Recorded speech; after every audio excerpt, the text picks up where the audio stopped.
Can you hear me? All right, good. Thanks for having me. I'm going to get through this it's pretty dense, but I'm going to keep it as light and as fast-moving as I can. Obviously, our main theme today is that the future is in the making. Today, I've been asked to talk about obstacles and opportunities, and this is my answer. So the title, as you can see, is Resilience and Propulsion. It actually comes from a Thomas Friedman quote from New York Times. I'll explain that a little bit later. But let's just jump in. So, I'd like to start by talking about time. We all experience time in a linear fashion. We're born, we grow, we age, we pass on. We all live our lives confined by the routines of work and school and the modern practicalities of time. We remember a past and we project ourselves into a future. Today, through our depth of understanding of science, we're taught that loops or waves are more an accurate portrayal of how we perceive time. And then there's infinity. And the idea of infinity is as old as time, this notion that there is only this moment. I think it's something that people feel, that there is an experience beyond the physical that has no beginning and has no end. This kind of destroys time. So if you think about it, we all have these ideas of time that we live with as though it's normal, but they pretty much cancel each other out. Now, I'm probably becoming philosophical in my old age, but the reason that I begin with time is based in the strange place that I find myself today.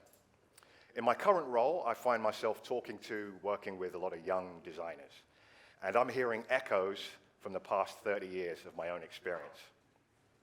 From them, I'm learning that my experience is their experience. Somehow, we've rubber-banded back to 1992, and we're living through cultural upheaval, war, severe economic turmoil, technological advancement that to some create a general state of fear about the world that we face. Yet at the same time, we're on the verge of creating the future of our dreams.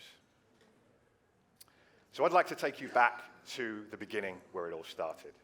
Now, despite the fact that my parents dressed me like an adult insurance agent, England was a wonderful place to be at this time. It was a great time to be a kid. I was born in North London in 1971. And like I say, it was a fantastic time to be a kid. We had American cartoons, sci-fi, Superman, Star Wars, Blade Runner, all of that stuff. It was a fantastic time. The late 70s and early 80s was a surreal time in England. It felt like we were hurtling towards the 21st century. In school, we were asked to think about the year 2000. What might it be? Will there be flying cars? Will you be there? What will it look like? But these are just snapshots from what we saw. And around that time, if I think about television, there was so much progressive programming for kids made and produced by adults who are outside of the norm, really against the grain. And this is all of the subversive stuff that they pumped into us as kids. So again, these are just snapshots from my life in England. This guy is Raymond Briggs. He just passed away early this year. He wrote one of my favorite books when I was about 8 years old called Fungus the Bogeyman. This really taught me and my friends to color outside the lines. This book was disgusting.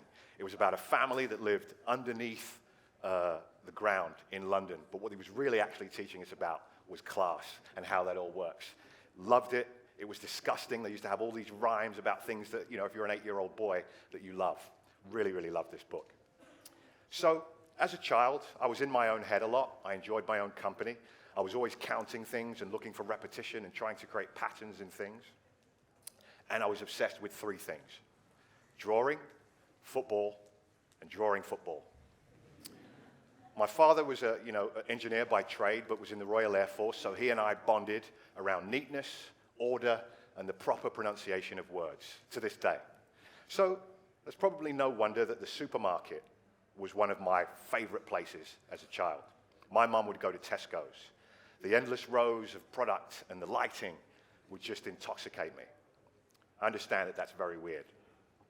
Everything that was alike looked together. Why do the milk products and the dairy products look different from the cleaning products?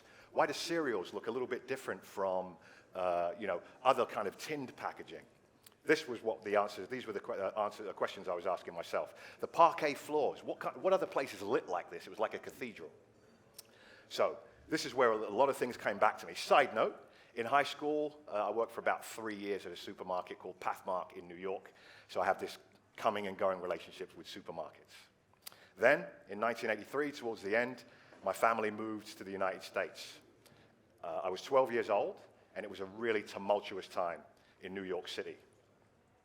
When I went to school, I saw signs like these. I was in a place called Yonkers, New York, about 45 minutes outside the center of New York City. And at that time, there was forced integration in what was a racially segregated city. So when I went to school, this is what I saw. And in those days, they didn't call it the N-word. And the sign said, "Go home." Now, the reaction of youth at the time was socially and politically charged music and art. And I became immersed in this culture through Public Enemy, Bad Brains, and the Ilk. So again, being immersed in this culture and growing up and being a teenager in New York City and being immersed in the culture, fashion-wise, what we were doing became the high school uniform. Our jewelry, our hairstyles, our language, the coded way that we spoke to each other became the code of the time. And obviously it started somewhere else, but we had picked it up and done our thing with it, and it became the thing at the time. Side note, around this time, I was 15, 16, is when I began writing. I'd heard MCs. Back in those days, we didn't call them rappers. They were called MCs, Masters of Ceremony. And if you picked up a microphone, you better know what you're doing, or you'd be severely embarrassed. I loved it. It was a hobby for me. And later on, I was signed as an artist while I was an art director. Eventually, I had to choose design. I've always enjoyed design much more than music. But that's another story for another day. Now, skip to 12th grade. This is me and a few of my friends outside school. There was no stylist here. We all just wore what we wore. Someone snapped a photograph of us. And it's funny, you know, I had a quick side note. My wife knows this. I'm filled with meaningless facts. I had 5 Daves in my high school class. Dave Green, Mike Green, Mike White, Mike Blue, Mike Brown. Right, 4, sorry. So yeah, this was 1990, and this is what happened in 1990. There was an explosion. Brands went global. Companies went global. Sports even went global. The growth of commercial graphic design in music, fashion, art, and sports let me know that there was a place for me in that industry. Yet, I was up against an industry and a higher educational system that either didn't know about this new world or was at odds with it. Around that time, I began studying what was then called commercial art. Shoot me now, commercial art, at the New York Institute of Technology. The world around me and my personal life was so exciting and exhilarating and moving. Yet at school, I felt like I wasn't learning and doing, and that the world was passing me by. The questions I had were, how was I going to break into this industry when I was new, still relatively new to the United States? We were in the middle of a recession. I was still a student with no professional experience. I was black and everyone else was white. I felt lost in a sea of competitors in New York City. I felt alone in my quest, as though my obstacles were insurmountable. So what did I do? My school, New York Institute of Technology, had no connections to this new world, so it was all up to me. And not having those connections were an obstacle. How do you get around those? You've got to figure that out. So what did I do? I grabbed my music, which came in the form of tapes, CDs, and vinyl. And if you flip them over, back in those days, at the bottom was called a C line. Right next to the copyright and the year, there'd be an address. And I grabbed this thing, which is called a phone book. And in this phone book was a list of, you could find where these companies were. So I looked up all of these companies, my favorite record companies, called them all, called about 25, said, hello, my name's Anthony Harrison, I'm still in school, I just want experience. Don't need money, don't need credit, just want the experience. Some of the people I called were nice, some were not so nice, but this is how I landed my first internship at Jive Records. So this was, Jive Records was on 26th Street, between 5th and 6th Avenues in New York City. To get there, while I lived in Yonkers, I took the 2 bus to the 1 train, and that was an hour-and-a-half commute each way. Again, another obstacle, you've got to get there. But it was a super exciting time. Their roster included A Tribe Called Quest, KRS-One, Too Short, Souls of Mischief. It was really the place to be. Later on, Jive would go on to release Britney Spears and the Backstreet Boys. Not a small feat at all. My second internship was at the Source magazine, which was the Bible of hip-hop at the time. This was just a wonderful place to be. I heard thoughtful discussions from an editorial staff that was about 5 to 7 years older than me. And listening to our music and this modern music talked about in the way that jazz and classical are often dissected and discussed was really refreshing. I learned so much from the art director, Chris Calloway, and the star photographer who was Chimo Du. So then, my first paid job was at Arista Records. They were on 57th Street and 5th Avenue, right around the corner from Trump Tower, directly across from Louis Vuitton. So, this was 1993 in September, and I learned the process through mentorship and hardcore design rules under art directors. A couple of really great art directors, Sherry Lee, Mark Burdett, and Angela Scoris, who were generous enough to share what they knew. And when you're young and you're eager, and people know that you're young and you're eager, they want to pass on and say, hey, young'un, come here, sit here, and I'll show you what to do. And there are lessons that I learned from them that I took with me for the rest of my career. And again, at my age, I still don't feel as though I've done my best work yet. So for about the first year in that job, we still created album covers by hand. This is called a letraset book. So if you were laying down typography, you bought a font on a sheet, and you would transfer them all one by one with non-replo blue, acetate overlays, and all of that stuff. We had a mechanical room in the whole nine. So within 2 years, our mechanical room was gone, and we were all on Macs.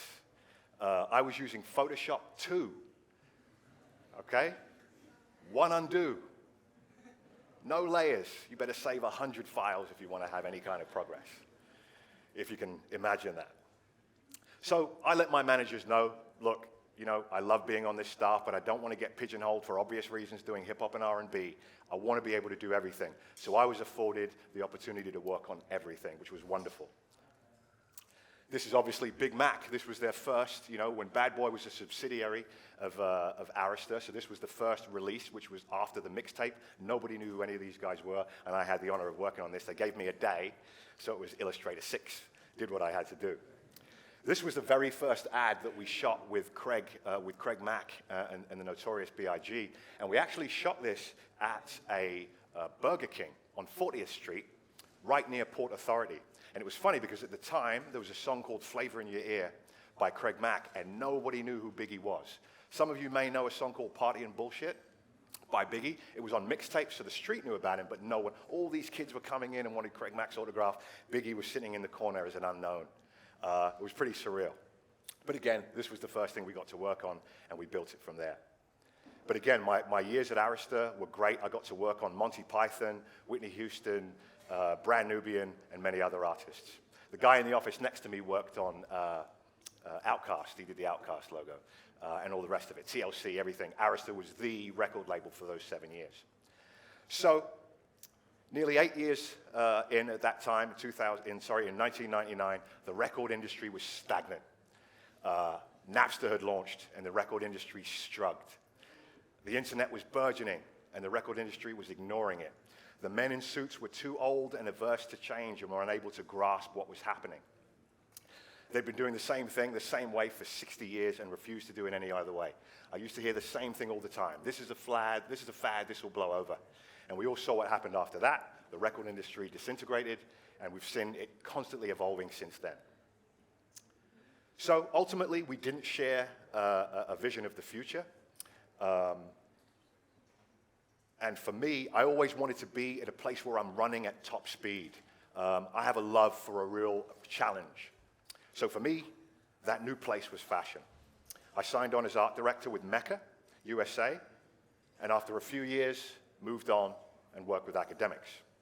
So we were grassroots. We had small teams, and we did everything from soup to nuts. A small team of 6 was able to build this brand to a $90 million company within 4 years. So this is where we learned to do everything. Advertising, we shot it all, we wrote the copy, and did it all amongst ourselves. It was a really great experience. If you can think of this design room on 34th Street and 6th Avenue, rocking from 10 a.m. to 6 p.m. and you didn't want to go home. We'd play Afrobeat, death metal, comedy, all sorts of music, and it was just a nice little crew of people making the stuff that we loved. We'd put the work up on the wall, creative director would come by, say yes, no, yes, no, yes, no, and the consumer that we were connected with was right outside of our door. It was just a wonderful time to be in that industry. So, again, this is more of the work that we did with academics and PRPS. So the work that I did at these brands in streetwear, and what was the beginnings of streetwear, really prepared me to direct larger teams with bigger budgets in the future that I would go on to lead. Now I want to fast forward a little bit and show you this.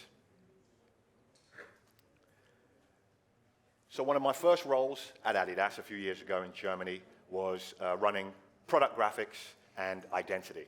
And identity wasn't just logos and word marks. It's a whole world and a whole personality around individuals, athletes, innovations, and initiatives. I found the technology part and the footwear innovations to be the most interesting because we had to work with science geeks and sports engineers and find graphic design ways to portray many times intangible benefits through graphic design. How do you portray speed? How do you portray bounce in the forefoot? So this was like super interesting stuff that we were doing and try to burgeon into new categories. So, take another left turn here. This is called a SideQuest disc, and if you can see this thing was about that big. Came in another box, it was about its size. And you can see it holds 44 megabytes. If I had to imagine what I'd be standing here talking about today in 2022, it would be the vast differences between when I started in design and the now. But actually, what young creatives face today is exactly what I faced back then.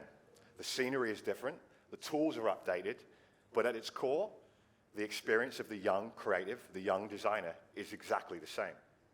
We're on the cusp of learning something new. And when I'm listening to these young creatives, they're experiencing something incredible in design. We're on the cusp of the metaverse reaching into every part of our lives, and who gets to participate has been blown wide open. This event illustrates that. Yet at the same time, we're in a world experiencing major collapse, thus in flux and unpredictable. There is a wide gap between what's being taught in school and where the world actually is. Although Instagram and TikTok have provided platforms for creatives to share their work and connect with like minds, both platforms are so overly saturated with visual imagery that any creative would feel absolutely lost. Now, this is before even mentioning the hordes of algorithm-based AI designers coming to take all of our jobs. Now, if I can do anything to provide any value tonight, it'll be to draw a red thread between what I feel has been valuable about me throughout my career and what I look for in young designers that I add to my teams. Now, this may sound cliche and a bit obvious, but it's nonetheless true. Diving into, owning, and honing your personal quirks and passions is the most important thing. It's what sets you apart. It's the only thing that makes you special. It's the only thing that people can't duplicate. Your story is valuable. Now, while becoming proficient at graphic design and art direction and knowing the programs is something important, many people can do that. But when it comes to telling your story, only you can do that. And it's the way that you do it. And it's funny, looking back, it's fascinating to me how simply following the things that I love have played out on every level of my career thus far, from music to fashion to sports.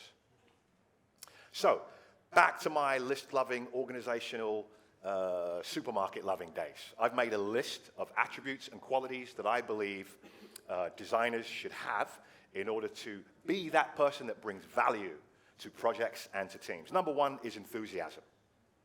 So positivity is built into enthusiasm. It can't be forced. It may not come natural to you, but it's your job. This means being glass half full. This means always looking for solutions. This means leaving the situation better than you met it. Look for enthusiasm in your creative process because that means that you're doing the right thing and that you're on your path and that you're following your bliss. Next, we have a natural curiosity. Now, this is not confined to working hours. You don't go home at 5 o'clock and turn off. This is a dedication to knowing about everything and where it comes from, because the more you know, the more you can share. This can't be taught. It's a natural hunger and a natural thirst. Next, a willingness to learn and be wrong. There is a natural hierarchy to how information flows. Get into that flow. More experienced people have a whole lot to share, so always be open to them. You're part of a legacy. And as my dad always says, 2 ears, 1 mouth, use them proportionately. Resilience. So, bounce back. Despite popular belief, your work is not your baby. If things don't go according to plan, that's okay. Projects get derailed, reassigned, and blown up. That's life. You have an endless source of material, and that's you. Walk it off, as they say when you get punched. Resourcefulness. This is pretty simple. Remember that everything that you need already exists. It's just up to you to piece it together. That's creativity in action. An understanding of current and historical, social and political events. Again, the more you can know. It's of utmost importance that you know who you're talking to and how to talk to them. An understanding of current and historical visual art. An understanding of current and historical music, film, and literature. Be a sponge. Get it all. Seriousness. This is a big one. A dedication to educating yourself. It's garbage in, garbage out. You can't watch and ingest any old crap and not have it affect you. Watch your media diet and control what you take in. Now, always be objective about how you view the creative landscape. Knowing the difference between what you personally like and what you need to know is really important. For example, it's not of any importance whether or not you like the actor or you like the director or you like the film. It's your responsibility to know the significance of the film and what it means in the world. Lastly, everyone has a code and everyone needs a code, so commit to whatever your purpose is. Finally, knowledge of and engagement with technological advancements. This means constantly learning about those new technologies, updating the look and the aesthetic of those technologies. Now, because my work is so varied, it's been very useful to me to cultivate my own process. It's been really important to document that. So what's helped me is to create rules for myself and ask myself 3 major questions. These almost work as a filter. So these are my 3 major questions. 1, am I doing my thing? For me, it's about solutions. My core belief is that things can get better and that creating the future of how we will live is firmly within our hands. Today, that plays out most profoundly with perception. How we think is how we live. So for me, what I like to do is use things from our everyday, elements of our everyday, to point out the things that I feel are hidden in plain sight. You can really open people up with things that they're looking at but not really looking at. I make sure that this covers every piece of my work. So the question is, what is that for you? What is that passion? What is that inner world that you put into the work that you do? Ask yourself, am I creating work that exhibits what's important to me? How is the way that I'm communicating connected to my intention? Question number 2, how do I impact the individual? Now, sometimes we forget that even when we're working on something that's for a large audience, that it's received one person at a time, even if it's for that large audience. The question is, has it done its job? Meaning, will they get it? If I'm not there to explain it, will it do its job? Is it clear? If the answer is no, it's worthless. Doesn't matter how pretty I think it is, how long I've worked on it, it's garbage. It's more noise, adding to the noise. Cut it down. Second part of that is that I judge my work by comparing it to the work of others. So the question for yourselves that you have to define for yourself is, what is good work? Every creative should have 25 examples of good work and judge them against the intent by which they were made. What is good work? What does good communication look like to me? Is my work doing that? And thirdly, And lastly, coming to a close here, how do I impact the greater group? Now, the thing about groups is that they're built from individuals. And some of these individuals are beacons. And that's how culture moves, that's how culture spreads. That's what a trend is, and that's what a movement is. Some are adopted in a big way and change culture and change ideas. Some come and go, but nonetheless contribute. But all are driven by the original intent. What is your original intent? I ask myself that question. How does my input impact the greater group? So, lastly, let me leave with this. Design is hard. You know, it's not an easy path to work. The creative industry is hard.